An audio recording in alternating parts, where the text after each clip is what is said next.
జగన్ సీఎంగా ఉన్నప్పుడు సార్ చెప్పినట్టుగానే పరదాలు కట్టుకుని బయటకు వచ్చారు, చెట్లు నరికివేశారు, బడులు మూసివేశారు, ఇవన్నీ కూడా జరిగాయి.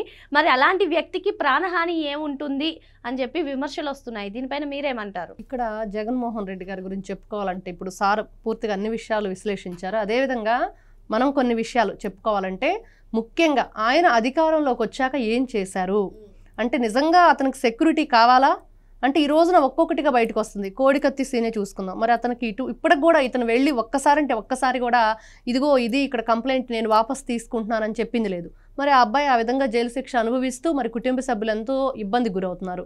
మరి ఎక్కడ ఎవరికి అన్యాయం జరిగిందా? అక్కడ జగన్మోహన్ రెడ్డి గారికి జరిగిందా, కోడికత్తి సీను జరిగిందా? మరి ఎవరు అడుగుతున్నారు ఇక్కడ సెక్యూరిటీ? మరి అదేవిధంగా చూసుకుంటే గులకరాయి 300 రూపాయలు డబ్బులు ఇచ్చి బిర్యానీ ప్యాకెట్ ఇస్తామంటే మేము వచ్చాం అక్కడ ప్రోగ్రామ్కి అని చెప్పేసి సతీష్ అనే వ్యక్తి చెప్పాడు. మరి ఆ రోజు అతన్నే మీరే గులకరాయి వేశారని చెప్పేసి పోలీసులు వచ్చి నన్ను పట్టుకెళ్తుంటే వాళ్ళు ఏడుస్తూ కన్నీటి పర్యంతం అవుతూ మేము అసలు ఏమీ తెలియదు, మాకు అమాయకులు వాళ్ళంతా, ఏదో కూలీ అదే మరి బీసీ నా ఎస్సీలు నా ఎస్టీలు నా బీసీలు అని చెప్పుకునే జగన్మోహన్ రెడ్డి గారు ఎవరిని ఈరోజు కోడికత్తి సీన్ చూస్తే ఎస్సీ సామాజిక వర్గానికి చెందిన వ్యక్తి, అదేవిధంగా ఇతను చూస్తే సతీష్ అనే వ్యక్తి బీసీ సామాజిక వర్గానికి చెందిన వ్యక్తి. మరి అలాగే చూస్తే ఎక్కడైనా మనం చూస్తే తోపుదుర్తి ప్రకాష్ రెడ్డి అతను చేసింది ఏంటి నిర్వాకం? ఈ రోజున ఎందుకు పోలీసులు విచారణకు రమ్మని నోటీస్ ఇస్తుంటే తప్పించుకొని పారిపోతున్నాడు?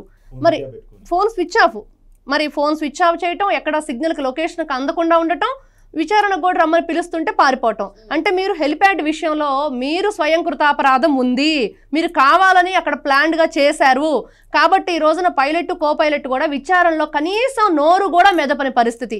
ఎందుకు ఈ విధంగా జరిగింది? మరి ఇవన్నీ చూసుకుంటా ఉంటే అందరి వేళ్ళు ఎటువైపు చూపిస్తున్నాయంటే జగన్మోహన్ రెడ్డి గారు పక్కా ప్రణాళికతోటి 2019 నుంచి 24 వరకు ప్రజల్ని ఏ విధంగా ఈయన అసలు కాపాడటం కాదు కదా, కనీసం వాళ్ళ గురించి పట్టించుకొని పరిస్థితి. అమరావతి రైతుల విషయంలో ఇంకా అందరిని చూస్తూ ఉంటే ఎక్కడ కూడా ఈ రోజున పుట్టిన పసిబిడ్డ నుంచి మనం చూస్తే ఆక్సిజన్ లేక ఎంతమంది చనిపోయారు తిరుపతిలో హాస్పిటల్లో. మరి ఇవన్నీ పుట్టిన పసిబిడ్డ నుంచి చనిపోయే ముసలివాళ్ళ వరకు. మరి ఆ ముసలివాళ్ళని అన్యాయంగా చంపేసి వాళ్ళు పెన్షన్ల కోసం చనిపోయారని చెప్పి మంచాల మీద వేసుకొని వచ్చి ఏ విధంగా ఇబ్బంది గురి చేశారు. ఇవన్నీ చూస్తుంటే అందరూ కూడా ఈయన వల్ల ఇబ్బందికి గురయ్యారు. కాబట్టి ఇట్లాంటి మనిషి మాకొద్దు, ఇట్లాంటి రాక్షసత్వం రాక్షస మనస్తత్వం ఉన్న వ్యక్తి మాకొద్దు అని చెప్పేసి జగన్మోహన్ రెడ్డి గారిని పక్కన పెట్టి 11కు పరిమితం చేసి మీరు ప్రజాప్రతినిధిగా పనికిరారు, ముఖ్యమంత్రిగా అంతకంటే పనికిరారు అని చెప్పేసి పక్కన పెట్టిన ప్రజలు ఈ రోజున అతనికి Z+ కావాలా? ఎందుకు ఏం చేయటానికి జగన్మోహన్ రెడ్డి గారికి Z+ కావాలి? అతనికి అంత సెక్యూరిటీ కావాలంటే ఇప్పుడు చేసిన ఈ కుంభకోణాలన్నీ ఏమున్నాయో స్కాములు వీటన్నిటిలో చక్కగా జైల్లో కూర్చోబెడితే మంచి సెక్యూరిటీలో మంచి భద్రత మధ్య ఉంటాడు అనేది ప్రజల అభిప్రాయం. మేడం మీరు చెప్పండి, 2024లో ఘోరంగా ఓడిపోయిన తర్వాత జగన్మోహన్ రెడ్డి మొత్తం బెంగళూరుకే షిఫ్ట్ అయిపోయారు. అక్కడి నుంచి అప్పుడప్పుడు ఆంధ్రప్రదేశ్కి వచ్చి వెళ్తున్నారు. ఈ నేపథ్యంలో మరి తనకు ప్రాణహాని ఏముందని చెప్పి అందరూ అంటున్నారు. మరి ఏమంటారు మీరు? ఇక్కడ జగన్మోహన్ రెడ్డి గారు అసలు ప్రతిపక్ష హోదా అడుగుతుందే అతనికి సెక్యూరిటీ పెంచుకోవటం కోసం.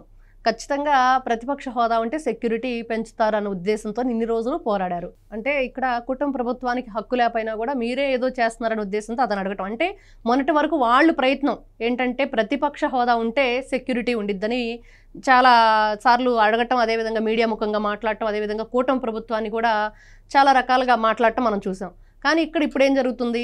కొత్తగా కోడికత్తి సీనుది, ఇంకోటి గులకరాయిది, అదేవిధంగా ఏదైతే హెలిప్యాడ్కి సంబంధించింది ఇవన్నీ కూడా కొత్తగా తీసుకొస్తున్నారు. మరి మన గతంలో చూసుకుంటే అప్పుడు స్పీకర్గా ఉన్న ఆయన తమ్మినేని సీతారాం గారు గౌరవ ముఖ్యమంత్రి నారా చంద్రబాబు నాయుడు గారి గురించి ఏం మాట్లాడారు? ఆ బ్లాక్ కమాండర్స్ని తీటండి, ఒక్క నిమిషంలో ఫినిష్ చేసేస్తానని ఒక గౌరవ పదవిలో ఉండి ఆ పదవిలో ఉంటూ వీళ్ళు రాజ్యాంగబద్ధ పదవిలో ఉండి మరి ప్రజాప్రతినిధులుగా ఉండి వీళ్ళు అలాంటి మాటలు మాట్లాడొచ్చా?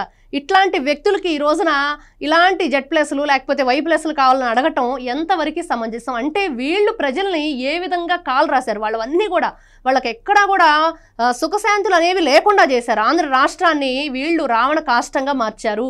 అవన్నీ చూస్తూ ఉంటూ ప్రజలు ఈరోజు ఒకటే అడుగుతున్నారు, జగన్మోహన్ రెడ్డి గారికి ప్రజలు ఏదైతే మొన్నటి వరకు చూసాం ప్రతిపక్ష హోదా కూడా లేకుండా ఎందుకు పక్కన కూర్చోబెట్టారంటే అతని పరిపాలన విధానం, అతని ధోరణి, అతని వైఖరి ఏది కూడా ఇక్కడ ప్రజలకు ఉపయోగకరంగా లేదు, ఇబ్బందికరంగానే ఉంది. కాబట్టి మేమందరం కూడా ఏమని ఎంచుకున్నామంటే మంచి ప్రభుత్వం ఏదైతే ఉందో ఈ రోజున కూటమి ప్రభుత్వాన్ని ఎంచుకున్నాము. కానీ ఈ రోజున వీళ్ళు చెప్పే మాటలు ఎవరైతే ఈ రోజున షర్మిల గారు చెప్పారు, విజయలక్ష్మి కన్నా తల్లి ఓటేయకుండా ఎందుకు వెళ్ళిపోయింది, ప్రాణ భయంతో దేశాన్ని వదిలి వెళ్ళిపోయింది.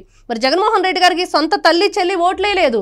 మరి ఈ రోజున రాష్ట్ర ప్రజలు ఏ విధంగా ఆదరిస్తారు, దీవిస్తారు? ఈ రోజున ఈయన ఏ విధంగా నాకు ప్రత్యేక ఏదైతే కేటగిరీ కావాలి, ఇలా Z+ అని కోరుతున్నాడంటే నిజంగా హాస్యాస్పదం.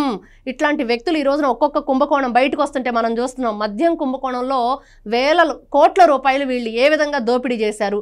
వీటన్నిటికి కూడా జైలు శిక్ష అనుభవించాలి. జైల్లో ఉంటేనే ఈయనకు మంచి సెక్యూరిటీ ఉండిద్ది. కాబట్టి ఇట్లాంటి వాళ్లకు ఇందాక ఏదైతే బీటెక్ రవి గారు మాట్లాడిన మాటలు కూడా నిజంగా 1.0 చూసాము, 2.0 చూపిస్తారంటే ఆ 2.0 2024 ఎలక్షన్ చూపించేవాడే. కాకపోతే ఏం జరిగిందంటే భయభ్రాంతులు గురై తల్లి విదేశాలకు పారిపోవటం, చెల్లి వేరే పార్టీలోకి వెళ్ళిపోవటం, అంటే అన్న వదిలిన బాణం బూమరాంగ్ అయిందనమాట అక్కడ. ఇవన్నీ చూస్తూ ఉంటే జగన్మోహన్ రెడ్డి గారు ఖచ్చితంగా ఏదైతే ప్రజలు కోరుకుంటున్నారో Z+ అవసరం లేదు, అతనికి జైలు భద్రత చాలా ముఖ్యం అనేది ఇక్కడ మనం ముఖ్యంగా చెప్పుకోవచ్చు.